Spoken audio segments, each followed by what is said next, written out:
ጤና ይስጥልኝ አድማጭ ተመልካቾቻችን መላው የአማራ ሕዝብ ይህ መልእክት የምናቀርብላችሁ ከአማራ ፋኖ መረጃ ማዕከል ወይም from Amhara Fano Information Center ነው። መልእክቶቻችንንም እንደሚከተለው እናቀርብላችኋለን። መልካም ቆይታ። ሰላም ጤና ይስጥልኝ የአማራ ፋኖ መረጃ ማዕከል ቤተሰቦች በያላችሁበት ሰላማችሁ ይብዛ። ሰሞንኛ መረጃዎችን ይዘንላችሁ መተናል። ፋኖ ሚዲያዎች ነን።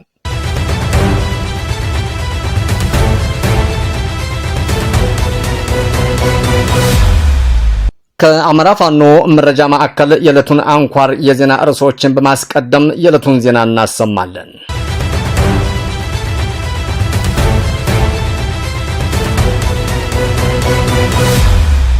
የአማራ ፋኖ ብሔራዊ ንቅናቄ ሸዋ ጠቅላይ ግዛት አሳምነው እዝ መሐመድ ቢሆነኝ ኮር እቴጌ ጣይቱ ክፍለ ጦርና ደጃዝማች ተሰማ እርገጤ ክፍለ ጦር ድል ተቀዳጁ።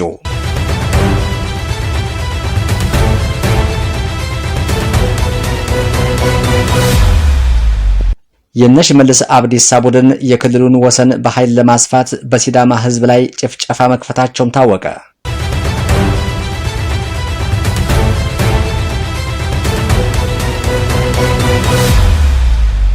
በቴዎድሮስ ዕዝ 88ኛ ክፍለ ጦር የአንድ ሬጅመንት አርበኞች በዚገም ወረዳ ጁመራ ቀበሌ ላይ የነበረውን የጠላት ኃይል በመደምሰስ አካባቢውንም ተቆጣጠሩ።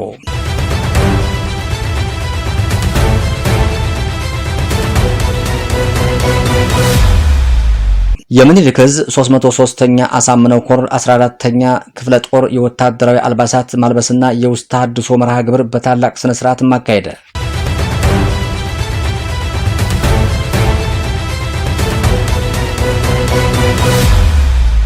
ውድ የአማራ ፋኖ መረጃ ማዕከል አድማጮቻችንና ተመልካቾቻችን የዕለቱን ዝርዝር ዜናዎች በሚከተለው መልኩ ስለሚቀርቡ እንድትከታተሉን እንጋብዛለን።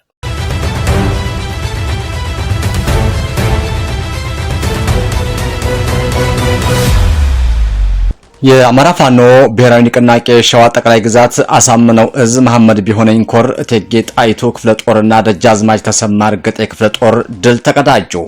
የአማራ ፋኖ ብሔራዊ ንቅናቄ ሸዋ ጠቅላይ ግዛት አሳምነው እዝ መሐመድ ቢሆነኝ ኮር እቴጌ ጣይቱ ክፍለ ጦር ከ3ኛ ሻለቃና ከ4ኛ ሻለቃ የተውጣጡ ሻምበሎች በጥላት ላይ የህይወትና ቁሳዊ ጉዳት አድርሰውበታል። ሰሞኑን በአንኮበር ወረዳ የአብይ ዙፋን አስጠባቂና የወረዳው ባንዳዎች እስከ ወዲያኛው መሸኘታቸውን ይታወቃል። ጀግናው ሰራዊታችን በጥላት ላይ ዛሬም የበላይነቱን በማሳየት ሲረፈርፈው ውሏል። መነሻውን ከደብረ ብርሃን በማድረግ አንኮበር ወረዳ አልዩ አምባ ከተማ ካለው አድማ በታኝና የወረዳው ሚኒሻ በጋራ ጥምረት አድርጎ ወደ ጎርጎር በሚጓዝበት ሰዓት የ3ኛ ሻለቃ ሰራዊት ካረዳ በቦሩ ውድማ እስከ ኩሪያምባ በመዝጋት ቦሩ ውድማ ላይ ኩሪያምባ ላይ ሲደርስ ከሌሊቱ 10:30 ላይ በጨበጣ ውጊያ አይቀጡ ቅጣት ቀጥተውታል። አይበገሬው ጀግናው ሰራዊታችን ቦታዎችን በማሻሻል ድጋሚ ማርፈጃ ላይ ጎርጎር ከተማ ጀምሮ እስከ ዲርጎባ መልሶ ማጥቃት ማድረግ ጠላትን ይደቁሱትም ውለዋል። በሌላ በኩል በዚህ ወረዳ በጎርጎ ዙሪያ በበርበሬ ውሃና በእንዶዴ በተባለ ቦታ አስፍቶ ልዩ ቦታዎች በመያዝ ሻለቃ 4 በጠላት ላይ ታላቅ መብረቃዊ ጥቃትም ፈጽመውበታል። በአጠቃላይ በዚህ ዕለት ከአይን ማኞች በተረጋገጠ መረጃ የተደመሰሰ የጠላት ኃይል የሞተ 18 በላይ ሲሆን አንዱ የመከላከያ ሻምበል መሪ፣ አንዱ የአድማ ብታኝ በሻምበል መሪ፣ ቆሰሉ 22 የወረዳው ቀንደኛ ምንሻ አባተ ንጋቴ የዋሻ ቀበሌ የነጋሪት ባህር ተወላጅ ነው። በከፍተኛ የቆሰለ ሆኖ ሐኪም ቤት የሚሟቀቅ ሲሆን በአጠቃላይ እቴጌ ጣይቱ ክፍለ ጦር በጠላት ላይ የበላይነቷንም አረጋግጣለች። በሌላ ዜና ደጃዝማች ተሰማ እርገጤ ክፍለ ጦር በይፋት አውራጃ ሸዋሮቢት ከተማ ዙሪያ ታላቅ ድል ተቀዳጅቷል። አይበገሮቹ የደጃዝማች ተሰማ እርገጤ ክፍለ ጦር አናብስቶች በሸዋሮቢት ከተማ 06 ቀበሌ ያገዛዙን ወንበር አስጠባቂ ሰራዊት ከጧቱ 4 ሰዓት ጀምሮ ሲያራግፉትም ውለዋል። የብልጽግና ስርዓት ጨፍጫፊና ዘራፊ የሰላም ጸርና አማራ ጠል አርመኔ ቡድን ሲሆን ራሱን ለህዝብ እንደቆመ ለማስመሰልም ለህዝቡ የመኖሪያ ቤት ችግር ፈች መስሎ በማስተዳደር ስም የሚገድለውን ህዝብና ሰራዊት በመሸወድ ጿኑ በግዳይ ሰልፍ ማስወጣትም ወዳደሩ ካቢኔ በግፍ የሚገለውን ገበሬው መሬት እንዲሸነሽን በብድር ያስታጠቀውን የሥርዓቱ ገረዶች እንዲዋጉለት ቢያሰልፋቸውም ባይበገሬዎቹ ሴራውን አክሽፈውበታል። የአብይ ሰው መሳይ ውሾች አማራን ለመጨፍጨፍ በጎዜ ተራራ አንቀሬ ጉባ ፍየሎች ማጉሪያ ገበሬዎች ተራራና በአቦ ጸበል ያለ የሌለ ኃይሉን አሰልፎ ቢመጣም ደጃዝማች ተሰማ እርገጤ ክፍለ ጦር አንዲት ግራር ሻለቃና አስማረዳኝ ሻለቃ ከአባት አርበኞች ጋር በመናበብ የሳት ረመጥም ሆነውበታል። የፋኖን ምት መቋቋም ያቃተው የመከላከያ አመራሮች ከአጣየና ከጀውሃ ተጨማሪ ኃይል ቢያመጣም የመጣው የጠላት ኃይልም ዶጋመድም አድርገውታል። በአጠቃላይ በአውደ ውጊያው ጠላት ከፍተኛ የሰው ኃይልና ቁሳዊ ኪሳራም ደርሶበታል። ድል ለተገፋው ህዝባችን፣ ህልውናችን በተባበረ ክንዳችን፣ ክብርና ሞገስ ለትጉ ሰማዕታቶች። ዜናውን ያደረሰን የአማራ ፋኖ ብሔራዊ ንቅናቄ ሸዋ ጠቅላይ ግዛት አሳምነው እዝ ህዝብ ግንኙነት ነው። በቴዎድሮስ እዝ 88ኛ ክፍለ ጦር የአንድ ሬጅመንት አርበኞች በዚገም ወረዳ ጁመራ ቀበሌ ላይ የነበረውን የጠላት ኃይል በመደምሰስ አካባቢውንም ተቆጣጠሩ። በአማራ ፋኖ ብሔራዊ ንቅናቄ ቴዎድሮስ እዝ 109ኛ ኮር 88ኛ ክፍለ ጦር ዚገም ወረዳ ጁመራ ቀበሌ የነበረው የብልጽግና አገዛዝ ወታደሮችን በመደምሰስ ድል መቀዳጀቱንም መረብ ሚዲያ ከ109ኛ ኮር ህዝብ ግንኙነት ክፍል ለማረጋገጥ ችሏል። የ88ኛ ክፍለ ጦር ስር ከአንድ ሬጅመንት የተውጣጡ አርበኞች በወሰዱት የተጠና ወታደራዊ ኦፕሬሽን 15 በላይ ያገዛዙ ወታደሮችን ደመሰው 2 የሚሊሻ አባላትንም በማረግ አካባቢውንም ተቆጣጥረውታል። በኦፕሬሽኑ የተደመሰሱትና የተማረኩት ተጨማሪ በርካታ ያገዛዙ ወታደሮች ቁስለኛ የተደረጉ ሲሆን 6 ጠመንጃዎችና ከ1500 በላይ የተለያዩ አይነት ተተኳሾችም በፋኖ ቁጥጥር ስር ውለዋል። በጁመራ ቀበሌ የነበረውን የብልጽግና መዋቅር ሙሉ በሙሉ በማፍራረስ የፋኖ ጊዜያዊ አስተዳደር መዋቅርም መዘርጋቱንም ነው ጣቢያችን አማራ ፋኖ መረጃ ማዕከል ከ109ኛ ኮር ህዝብ ግንኙነት ክፍል ለማረጋገጥ የቻለው። የሽመልስ አብዲሳ ቡድን የክልሉን ወሰን በኃይል ለማስፋት በሲዳማ ህዝብ ላይ ጭፍጨፋ መክፈታቸውም ታወቀ። በሲዳማ ክልል ጭሬ ወረዳ ጉቡ ሄማ ቀበሌ ላይ በኦሮሞና በሲዳማ ማህበረሰብ መካከል ደም አፍሳሽነት ግጭት መቀስቀሱን አማራ ፋኖ መረጃ ማዕከል የአካባቢው ነዋሪዎችን በማነጋገር ለማረጋገጥ ችሏል። የክልሉን ወሰን በኃይል ለማስፋትና የሲዳማን ህዝብ ከቀየው በማፈናቀል የጥቅም መደላደል ለመፍጠር እየሰራ ያለው የኦሮሞ ክልል መስተዳድር በሁለቱም ወንድማማች ህዝቦች መካከል ግጭት ቀስቅሷል። ከግንቦት 10 2018 ዓ.ም ጀምሮ በሲዳማ ክልል ምስራቅ ሲዳማ ዞን ጭሬ ወረዳ የተፈጠረውን ግጭት ድንገተኛ ሳይሆን ነውረኛውና ደም አፍሳሹ የኦህዴድ ቡድን በየአካባቢው የሚተገብረው የመሬትና የክልል ማስፋፊያ የፖለቲካ ሰሪ አካል ነው ሲሉ ጣቢያችን ያነጋገራቸው ተጎጂዎችም ገልጸዋል። የኦሮሚያ ክልል አስተዳደር በአገዛዙ ስርዓቱ ውስጥ ያለውን የበላይነት ተጠቅሞ የራሱን የስልጣን መረብ ለማስፋትና የሲዳማና አርሶ አደር ለማፈናቀል የተጠቀመበት ያለው ይህ አደገኛ አካሄድ በሁለቱ ህዝቦች መካከልም የቆየውን የሰላም መስተጋብርም እያናጋም ይገኛል። በገበያ ስፍራ የተቀሰቀሰው አለመግባባት የክልሉን ኃይል ተጠቅመው የሲዳማን ህዝብ ለመጨፍለቅ በሚሰሩ የብልጽግና ታማኞች ወደ አሰቃቂ ግጭትም ተቀይሯል። እስካሁን ባለው መረጃ የአንድ ነዋሪ ህይወት ሲያልፍ 7 የሚሆኑ ደግሞ በከባድ ሁኔታ ቆስለው ወደ ጤና ጣቢያ ገብተዋል ሲሉ ጣቢያችን ያነጋገራቸው የአካባቢው ነዋሪዎችም ገልጸዋል። ከዚህም በላይ ቁጥራቸው በውል ያልታወቁ ወገኖችም ህይወታቸው በአደጋ ውስጥ ይገኛልም ተብሏል። ያገዛዙ ኃይሎች ግጭቱን በማስፋፋት የሲዳማ አርሶ አደሮችን የለፉበትን ሰብል እንዲወድም መኖሪያ ቤቶችም እንዲቃጠሉና ማህበረሰቡ ከቀየው እንዲፈናቀል ማድረጋቸውም ታውቋል። የሚያገዛዙ የህዝብን ደህንነት በመጠበቅ ፋንታ በህዝቦች መካከል መጠፋፊያ እያቀጣጠለ መሆኑንም በግልጽ ያሳያል።